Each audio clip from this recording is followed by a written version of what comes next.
Object wait 100 Newton on earth surface, एक object जिसका वजन 100 न्यूटन है अर्थ सरफेस पे, जमीन पर उस ऑब्जेक्ट का वजन कितना है 100 न्यूटन, सही है। आगे कह रहे हैं when it is moved a point 1 earth radius above the earth surface, its weight will be,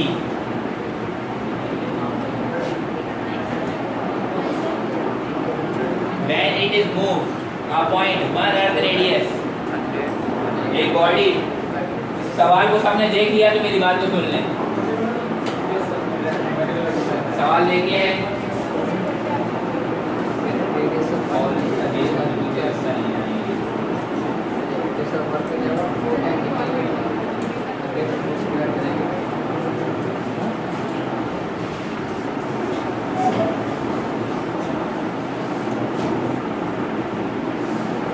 सवाल ये है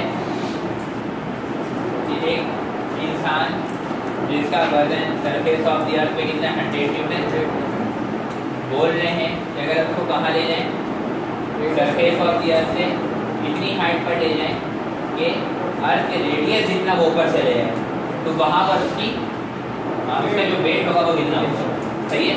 तो सबसे पहली बात, इस तरीके के सवालात में आप ये बात याद रखना कि वेट का जो फॉर्मूला बनता है ना, वो हमेशा क्या बनता है, क्या बनता है।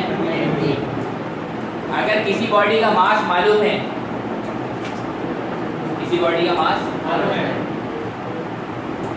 तो उसका मास हर जगह क्या रहता है, कांस्टेंट, ठीक है। गिरा देना तुमको तो मिल जाएगा, ठीक है। एक बॉडी है जिसका मास जो है 20 kg है, यहाँ पर घर रहेगा तो उसका मास कितना रहेगा, खानदान में रहेगा तो, शादी में रहेगा तो मास नहीं बढ़ता, वजन बढ़ता है, ठीक है ना, वेट बढ़ता है। आगे बात सच में, मास इज कांस्टेंट एवरीवेयर। हत्ता कि आप किसी प्लैनेट पे भी चले जाओ, मास चेंज सिर्फ क्या चेंज होता है, वेट। बहुत गौर से सुनने की बात है, ठीक है। वेट जो चेंज होता है वो किसकी वजह से चेंज होता है, क्योंकि वेट डिपेंड कर रहा है मास पे और ग्रेविटी पे। मास तो चेंज हो रहा नहीं है, इसका मतलब क्या चेंज होगा, तो ग्रेविटी चेंज होगा तो वेट क्या हो जाएगा, चेंज। अभी आपसे कह रहे हैं कि सरफेस ऑफ द अर्थ पे वजन कितना है 100 न्यूटन, फिर कह रहे हैं कि अगर रेडियस ऑफ अर्थ इतना ऊपर चले आए तो बताइए वहाँ पे वजन, तो सबसे पहली बात वहाँ पे ग्रेविटी चेंज होगी। मास तो चेंज नहीं होगा, वहाँ पे ग्रेविटी क्या होगी, चेंज। तो जब ग्रेविटी का चेंज जब तक मालूम नहीं होगी वहाँ पे ग्रेविटी कितना चेंज हो रहा है, जब तक हम वेट नहीं बता सकते वहाँ पे वेट कितना होगा। तो इस तरीके के सवाल में सबसे पहले क्या मालूम करना होता है कि वहाँ पे ग्रेविटी कितना चेंज हो रहा है। हाँ, ये वाला सही है। अगर एल्टीट्यूड पे जा रहे हैं, हाइट पे, तो कितना ऊपर लेके जा रहे थे, रेडियस ऑफ अर्थ है ना, तो क्या बनेगा, आर प्लस आर कितना हो जाएगा, 2r, 2 सर क्या होगा 4, तो क्या बनेगा g/4। तो ग्रेविटी कितना कम हो रही है, 4 टाइम, तो वेट भी कितना कम होगा, 4 टाइम। पहले कितना था 100 को 4 से डिवाइड कर जाएगा, सही है नहीं, हाफ है 1 अर्थ रेडियस लिखा हुआ ना, सवाल क्या है, 1 अर्थ है half.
1/4 diameter to the earth.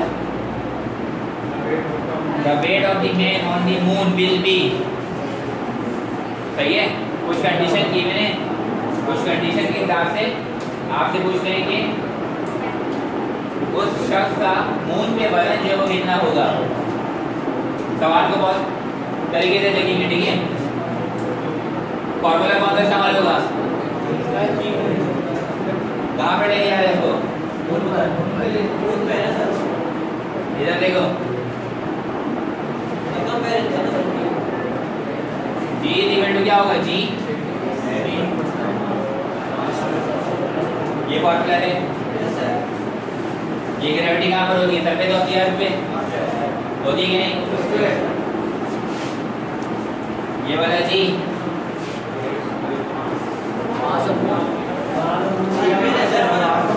Body को कहाँ पे लेके आ रहे हैं, मून पे। और वहाँ पे क्या कह रहे हैं कि मून का मास कितना है, ये देखो भाई, moon has a mass of 1/96 time that of the अर्थ, ठीक है। तो जब हम मून पे ग्रेविटी, जब उस बॉडी का वजन जो हमें मालूम करना है वो कहाँ पे मालूम करना है, मून पर। तो अगर हम ग्रेविटी मून का लगा दें तो यहाँ पे क्या लगेगा और यहाँ पे क्या लगेगा, इधर गौर से देखना, ठीक है। बोले मास ऑफ मून जो है वो कितना है, 1/96 टाइम दैट ऑफ द अर्थ। तो ये कितना हो जाएगा,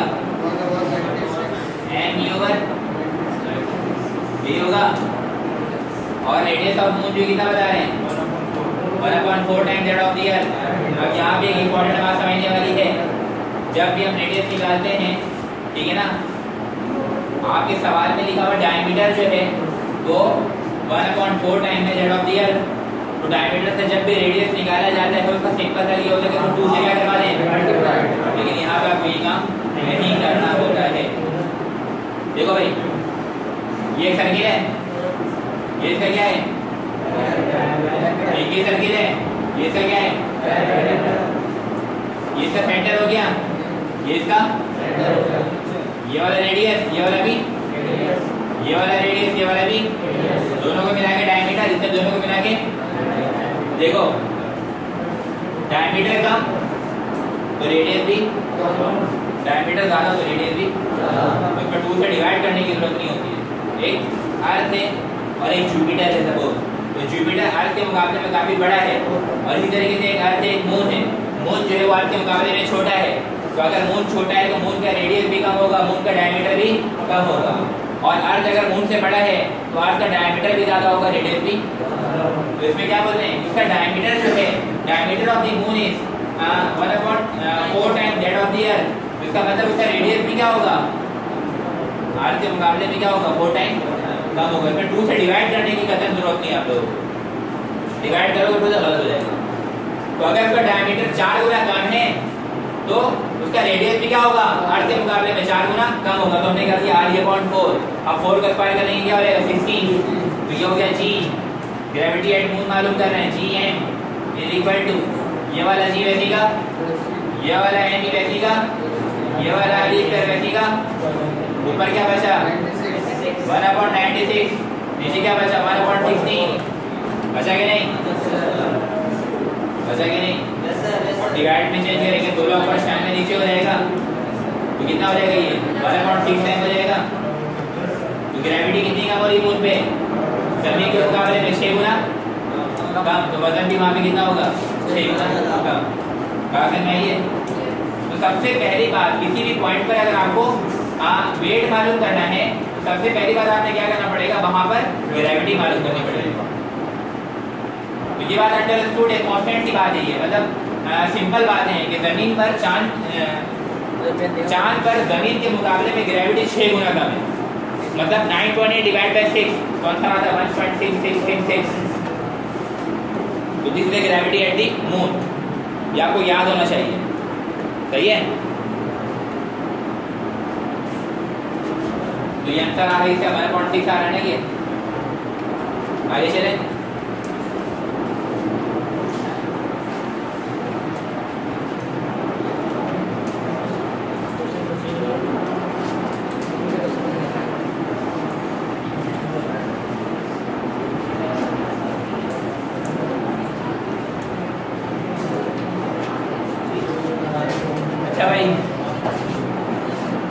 एक फार्मूला और लिख दे रहा हूँ, variation in G with altitude का, एल्टीट्यूड के साथ जी का जो वेरिएशन, एक फार्मूला आपने देखा। ये फार्मूला कौन सा होता है, gravity at the surface of the अर्थ।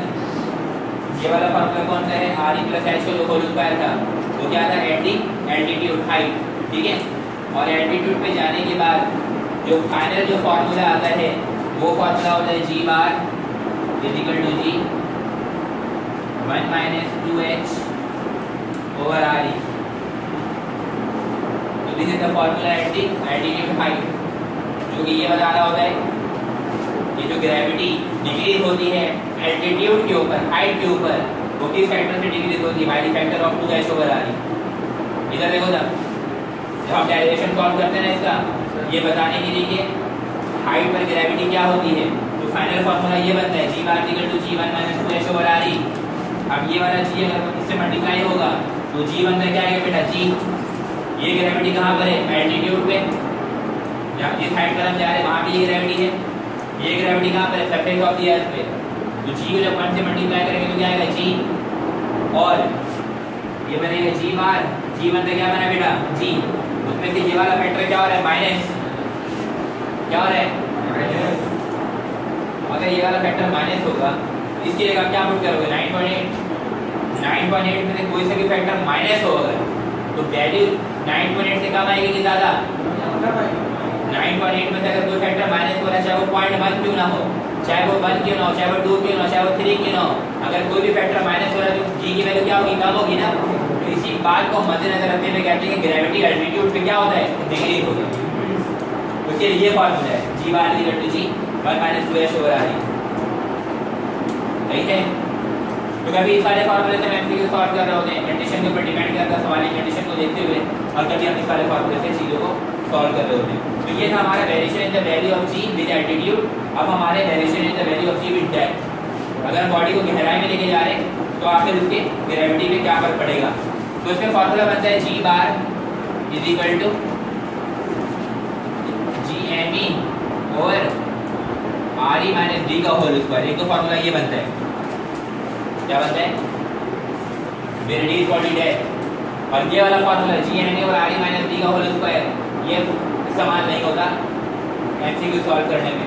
जो फार्मूला इसका इस्तेमाल होता है वो लिख रहा हूँ, g bar is equal to g 1 minus D over R E. ये वो फार्मूला है जो हम इस्तेमाल करते हैं variation in the value of ji with depth. सवाल ये पूछते हैं कि बताइए कितनी गहराई में जाएं, कितनी डेप्थ में जाएं जहां पर ग्रेविटी क्या हो जाए, जीरो हो जाए। तो ये वाला फार्मूला यूज होता है। सवाल क्या है कि कितनी डेप्थ में जाएं जहां पे ग्रेविटी क्या हो जाए, जीरो। तो अगर बॉडी क्या कर ले, जो डेप्थ कवर हो रहा है वो कितना हो जाए, आर ई के बराबर। बी क्या हो जाएगा, देखो g bar is equal to g 1 minus B की क्या रहेगा, नीचे क्या है आर ई, आर ई सारी क्या हो गया, यहाँ पे क्या बचा जी 1 माइनस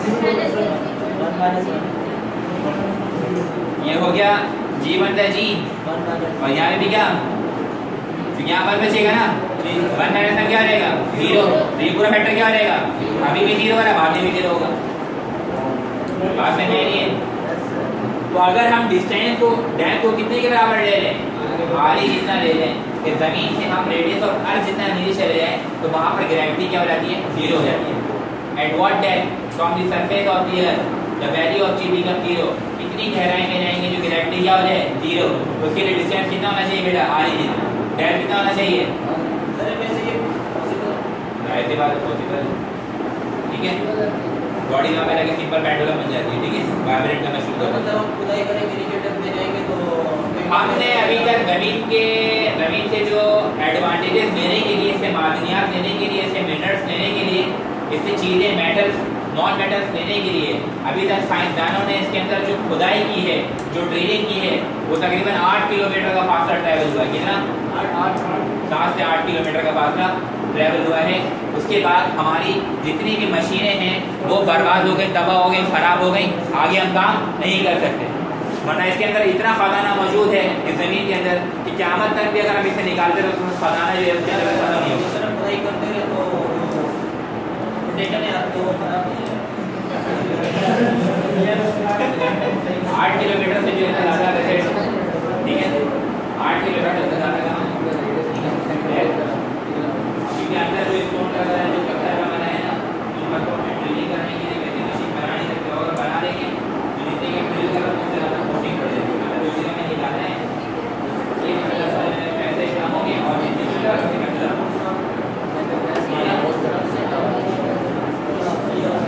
हो गया ये मिटा दिए। तो ये वाला एक फार्मूला ये मैंने लिया है जी बार इधर g bar equal to g 1 minus D over R E. ये जो फार्मूला है इससे के न्यूमेरिकल जो अक्सर फॉर्म बोलोगे इसमें देखिएगा सवाल लिखा है at what depth from the surface of the earth value of gravitation acceleration remains 1/2। बताइए कितनी गहराई में जाएंगे तो ग्रेविटेशन जो है वो क्या रह जाए रिमेन 1/2 रह जाए। उसी के बाद वाला सवाल है ठीक है। टॉपिक क्या नाम है variation of ji with depth लिखा भाई इसके लिए सवाल नजर आया बोला एट व्हाट डेप्थ बताइए कितनी गहराई में जाएंगे from the surface of the earth के सरफेस से कितनी गहराई में जाएंगे जहाँ पे gravitation acceleration remains 1/2। Gravitation acceleration is also known as gravity तो बताइए वहाँ पे ग्रेविटेशन 1/2 रह जाएगा तो हम कितनी गहराई में जाएंगे डिस्टेंस बताना है। ये वाला फॉर्मूला लगेगा हाँ अब जरा देखो g bar equal to g 1 minus D over R E. Condition क्या की मैंने ये जिस पॉइंट पर हम जा रहे हैं वहाँ पे ग्रेविटी जमीन के मुकाबले में कितनी है 1/2 है कि नहीं। इसका मतलब ये क्या है ये ना जी बार की जगह क्या रहेगा जी अपॉन जमीन के मुकाबले में हाफ ग्रेविटी है और ये क्या है जी और ये 1 माइनस डी ओवर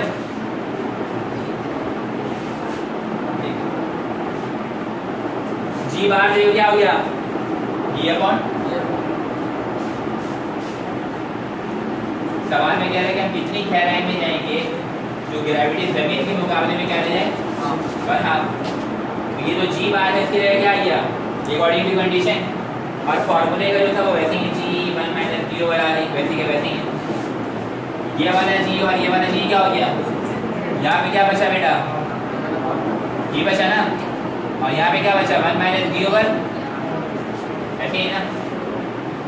यहाँ पे क्या बचा हुआ हाफ ये इधर प्लस का मान इधर क्या हो जाएगा और यहाँ क्या बचेगा माइनस का डी ओवर बचेगा।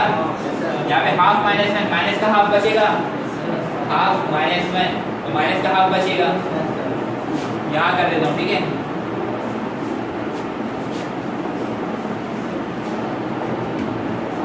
हाफ माइनस में तो ये बचेगा बेटा क्या माइनस का और ये क्या बचेगा माइनस का डी ओवर ये माइनस ये माइनस ये डेप्थ बताना है कितनी गहराई में जाएंगे तो डी को सेपरेट कर देंगे तो आर बाई 2 हो जाएगा तो डी की वैल्यू क्या हो जाएगी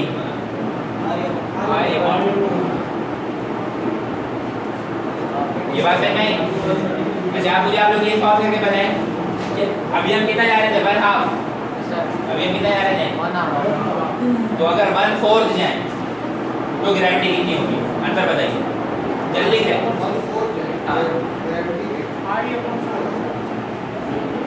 अगर अभी यहाँ पर जो कंडीशन थी वो क्या की गई थी कि ग्रेविटी इस पॉइंट पे क्या है जमीन के मुकाबले में क्या है हाफ। अब मैं कह रहा हूँ कि जमीन के मुकाबले में 1/4 है ग्रेविटी तो आप बताएंगे वहाँ पर ऐसे बेटा नहीं गलत नहीं बताना सॉल्व करके बताओ सीख चुके हो ना फिर सीखने का फायदा क्या हाँ ये होगा माइनस नहीं होगा 3/4 ये बचेगा तुक्का नहीं लगाना है सीखने का मतलब फॉर्मूला पढ़ रहे कि मैं सिर्फ इस कंडीशन में हाफ आके रहेगा बाकी सब में डिफरेंट होगा भाई बात है हाँ बात समझ आई नहीं आई निकाल के आंसर बताओ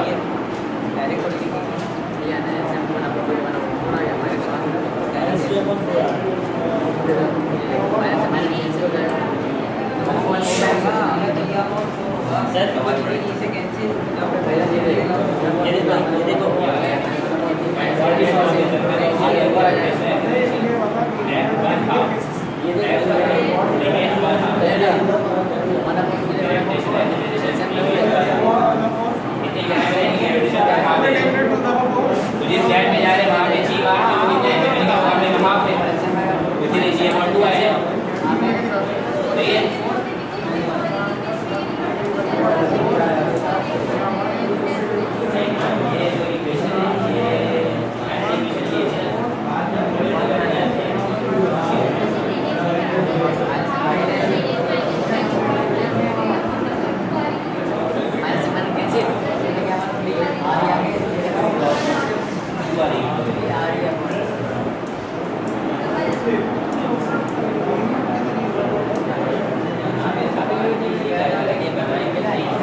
तरीके के सवाल भाई इसके आ रहे होते हैं, ठीक है, कि ज़मीन से कितनी ऊंचाई में जाएंगे, कितनी गहराई में जाएंगे, ठीक है ना।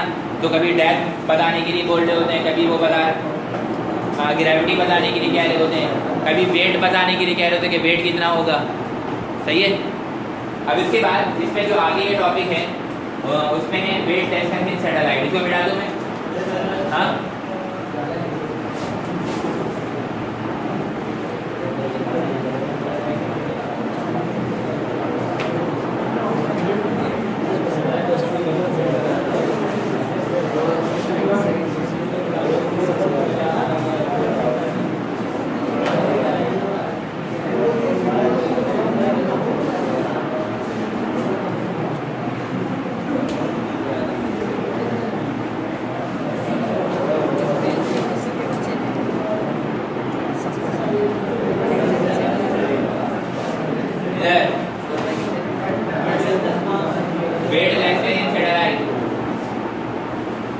सबसे पहली बात वेट टेस्ट प्रोड्यूस कब होता है, तो इसके लिए एक नॉर्मल सी बात याद रखेंगे, जब भी कोई बॉडी फ्री फॉल मोशन में होगा वो वेट टेस्ट प्रोड्यूस करेगा।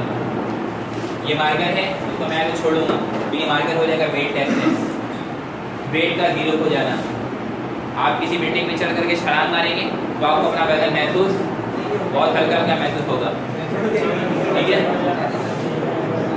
इसको कहते हैं वेटलेसनेस। अब जैसे आपको कोई 1 करोड़ रुपए दे, बोले कि जहाज पे चढ़ करके छलांग मार दो,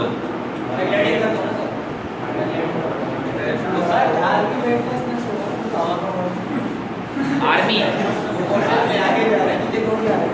जहाज भी वेट टेस्ट होगा, मैं कह रहा हूँ जहाज वेट टेस्ट नहीं होगा क्योंकि वो उड़ रहा है, इंजन का फोर्स लगाते हैं। जहाज में जितना वजन मौजूद है उसका इंजन से ज़्यादा फोर्स लगाना होता है उसको ऊपर करने के लिए। हेलीकॉप्टर है ना, यूँ जमीन पर, तो जमीन से पहले यूँ उठता ऊपर की तरफ, यूँ फिर आगे की तरफ जाता है। तो उसका मतलब क्या है, हेलीकॉप्टर का जितना वजन है, जितना वेट है, उसका इंजन उससे ज़्यादा फोर्स लगाता है। उसकी वजह अगर वो ज़मीन छोड़ता है और ज़मीन छोड़ता है तो पीछे भी उसके फैन लगा होता है, वो फैन घूमता है तो वो आगे की तरफ मूव करना शुरू करता है। अजूबा ही सवाल कर रहे हो तुम, जहाज की वेट कैसे हो, अजीब बात है यार। तो कोई भी ऑब्जेक्ट जो है फ्री फॉल मोशन में होगा उसमें क्या प्रोड्यूस होगा?